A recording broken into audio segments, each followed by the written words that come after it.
محمد صلی اللہ علیہ وسلم کے اصحاب پر غلہ مہنگا کر دو تاکہ یہ خرید نہ سکیں۔ تو وہ تاجر قیمتوں میں کئی گنا اضافہ کر دیتے، حتیٰ کہ صحابہ بغیر کچھ خریدے واپس اپنے اہل و عیال کی طرف لوٹ آتے، اس حال میں کہ ان کے بچے بھوک سے بلک رہے تھے، لیکن بچوں کو کھلانے کے لیے کوئی شے ان کے ہاتھوں میں نہ ہوتی جس سے ان کی دلجوئی ہوتی۔ جب اس مخاطب کو 3 برس بیت گئے تو بنی قصیب قبیلہ میں سے ایک گروہ نے قریش کو ملامت کی اور اس معاہدے کو توڑنے کے لیے ان پر دباؤ ڈالا۔ ادھر اللہ سبحانہ و تعالیٰ نے اس لکھے ہوئے معاہدے کی دستاویز پر دیمک کو مسلط کر دیا، جس نے دستاویز لکھی ہوئی ساری تحریر چٹ کر دی۔ ان کلمات میں سے صرف اللہ جل شانہ کے نام والے کلمات محفوظ رہے، باقی سب جو ہے وہ کھا گئی دیمک۔ نبی اکرم صلی اللہ علیہ وسلم نے دیمک کے چاٹ کر جانے کی خبر اپنے چچا ابو طالب کو دی۔ ابو طالب نے آپ سے پوچھا کہ آپ کے رب نے آپ کو اس کی خبر دی ہے؟ آپ نے فرمایا ہاں۔ یہ سنتے ہی ابو طالب قریش کے مجمع میں گئے۔ آپ نے کہا وہ معاہدہ لاؤ، میں اس پر آپ سے بات چیت کرنا چاہتا ہوں، جس سے ان کو وہم ہو کہ شاید جناب ابو طالب ہماری شرائط ماننے کے لیے تیار ہیں۔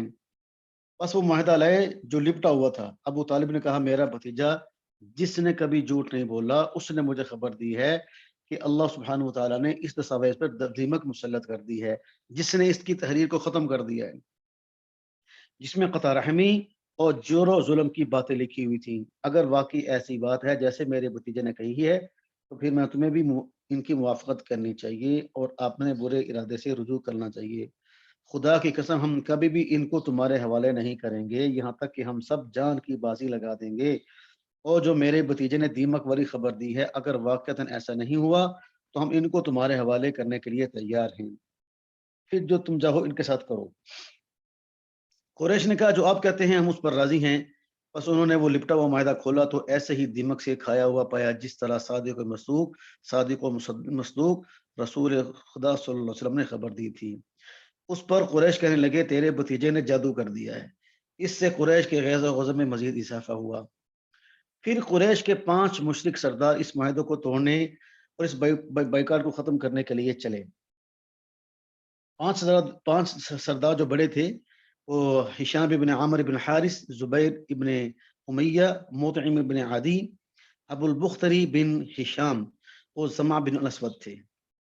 جس نے سب سے پہلے علی العنان اس مقاطع کو توڑنے کی عیسائی کی وہ زہیر ابن امیہ تھا۔ وہ کعبہ میں جمع لوگوں کے پاس آیا اور کہا اے مکہ والو، کیا ہم کھانا نہیں کھاتے، کپڑے نہیں پہنتے؟ بنو ہاشم اور بنو مطلب خرید و فروخت بندی کی وجہ سے ہلاک ہونے والے ہیں۔ خدا کی قسم میں اس ظلم پر مبنی معاہدے اور مقاطع کو پھاڑ کر ہی رہوں گا۔ پھر باقی سردار بھی اٹھے اور انہوں نے بھی ایسی ہی باتیں کی۔ پھر مطعم بن عدی اس معاہدے کی دستاویز کی طرف بڑھا اور باقی ماندہ دستاویز کو پھاڑ دیا۔ پھر یہ 5 سردار اور ان کے ساتھ لوگوں کی ایک بڑی جماعت شیب ابی طالب میں بنو ہاشم بنو مطلب اور مسلمانوں کے پاس گئی اور انہیں اپنے گھروں کو واپس جانے کا کہا۔ تو یہ پڑھنا آسان ہے، کہنا آسان ہے، 3 سال اس مشقت میں گزارنا بڑا مشکل ہوتا ہے۔ ہمارے یہاں تو آج بجلی بند ہو جائے تو ہمارے لیے رہنا مشکل ہو جاتا ہے، نیٹ بند ہو جائے تو لوگوں کے لیے پریشانی بن جاتی ہے۔ فرماتے ہیں کہ اس سے ہمیں سبق یہ ملتا ہے کہ اس ظلم پر مبنی مقاطع سے پتہ چلا کہ نبی اکرم صلی اللہ علیہ وسلم اور آپ کے صحابہ کو 3 سال تک کتنی مشکلات اور مصائب کا سامنا کرنا پڑا۔ اور آپ نے دیکھا کہ کبھی ایک قبیلہ بنو ہاشم اور بنو مطلب کے مشرکین بھی اس بائیکاٹ میں مسلمانوں کے ساتھ مصائب میں شریک مصائب برداشت کرتے رہے، اس بات پر راضی نہ ہوئے کہ آپ کو اکیلے چھوڑ دیں۔ یہاں یہ بحث کرنا ہمارے لیے ضروری نہیں کہ ان کے اس موقف کا سبب کیا تھا۔ قطع نظر عقیدہ اور دین کے وہ لوگ نبی اکرم صلی اللہ علیہ وسلم کی حفاظت اور حمایت، ان سے رشتہ داری اور قرابت داری کے جذبے کے تحت گر رہے تھے۔ اس لیے کہ وہ بنو ہاشم اور بنو مطلب کے علاوہ قریش کے دوسرے خاندانوں کے مشرکین کو یہ چھوٹ نہیں دینا چاہتے تھے کہ وہ معاذ اللہ محمد صلی اللہ علیہ وسلم کو قتل کر دیں۔ اس طرح انہوں نے اپنی 2 خواہشات کو ترجیح دی اور ان کو یکجا کر دیا۔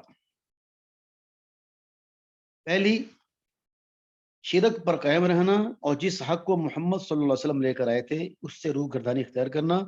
دوسری حمیت، یعنی جس کو کہا جاتا ہے کہ بھائی رشتہ داری کا اظہار کرنا غیرت کہ جس کی بنا پر آدمی دوسروں کے ظلم و ستم کے مقابلے میں اپنے قریبی رشتہ داروں کی حفاظت حمایت کرتا ہے، اگرچہ وہ حق پر ہو یا باطل پر۔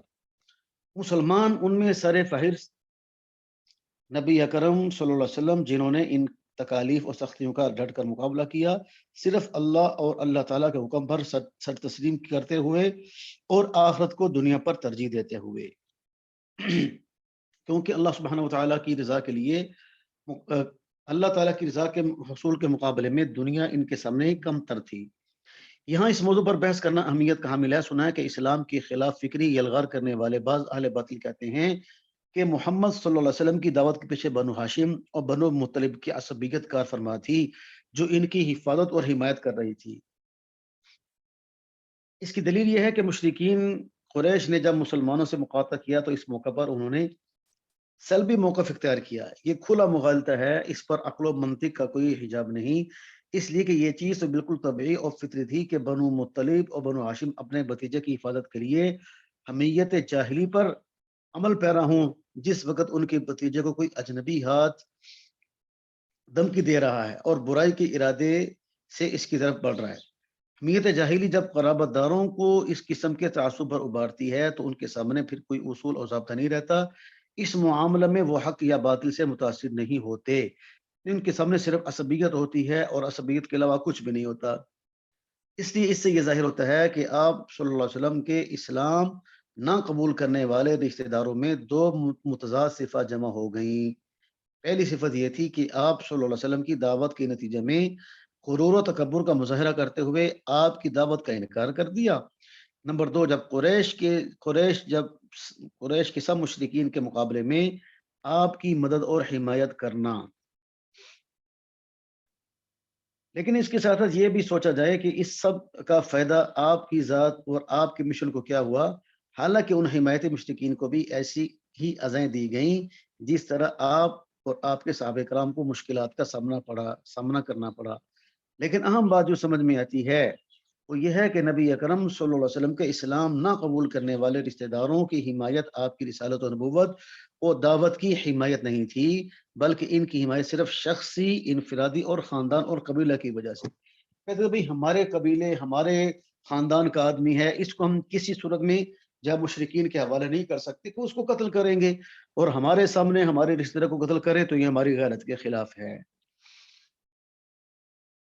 اگر مسلمانوں نے اس حمایت کا فائدہ اٹھایا اور اس کو جہاد اور کافروں پر غلبہ حاصل کرنے اور ان کی سازشوں اور دشمنی کے خلاف ایک جد و جہد کا ایک ذریعہ بنایا ہوتا تو ان کی یہ کوشش بہت مبارک ہوتی اور یہ سبیل بڑی کارگر ہوتی۔ جہاں تک نبی اکرم صلی اللہ علیہ وسلم اور آپ پر ایمان لانے والے صحابہ کا تعلق ہے تو وہ کون سی ایسی چیز تھی جو ان کو اس تنگ ماحول میں بھی اس پر قائم رکھے ہوئے تھی، اور شدت اور تکلیف کے مقابلے میں قائم رہ کر وہ کس مقصد کے حصول کے متمنی تھے؟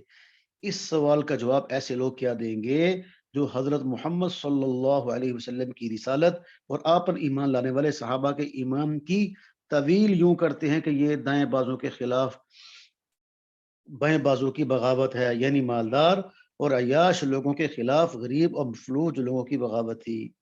نبی اکرم صلی اللہ علیہ وسلم اور آپ کے صحابہ پر ہونے والے ظلم و ستم کے جو واقعات ہم نے پیش کیے، ان کو تصور میں لائیں، پھر اس کی روشنی میں اس سوال کا جواب دیں کہ اسلام کی دعوت کو ایسے معاشی بغاوت سے کیسے ملایا جا سکتا ہے جسے بھوک نے بڑھکایا ہو اور مکے کے تاجروں اور وہاں کے اقتصادی ساہکاروں کے خلاف نفرت اور بغض نے ہوا دی ہو۔ مشرکین نے نبی اکرم صلی اللہ علیہ وسلم پر بادشاہی، مالداری اور سرداری پیش کی، اس شرط پر کہ آپ اسلام کی دعوت سے دستبردار ہو جائیں۔ تو نبی اکرم صلی اللہ علیہ وسلم جو ہے اس پر راضی کیوں نہ ہوئے؟ یہ سوال پیدا ہوتا ہے نا ان سے۔ آپ کے صحابہ نے اگر ان کا مقصد بھوک سے نجات اور خوشحالی تھا، آپ پر قریش کی ان پیش کردہ تجاویز کو قبول کرنے کے لیے دباؤ کیوں نہ ڈالا؟ یعنی ان سے بندہ پوچھا بھائی تم جو ایسی باتیں کرتے ہو، بے تکی باتیں، تو صحابہ کرام نے جو 3 سال رگڑے کھائے، اگر واقعی مال چاہتے تھے اور جب یعنی آرام پرستی چاہتے تھے تو پھر وہ ان کو مذاکرات کرنے چاہیے تھے۔ 3 سال انہوں نے اتنی تکلیفیں برداشت کی۔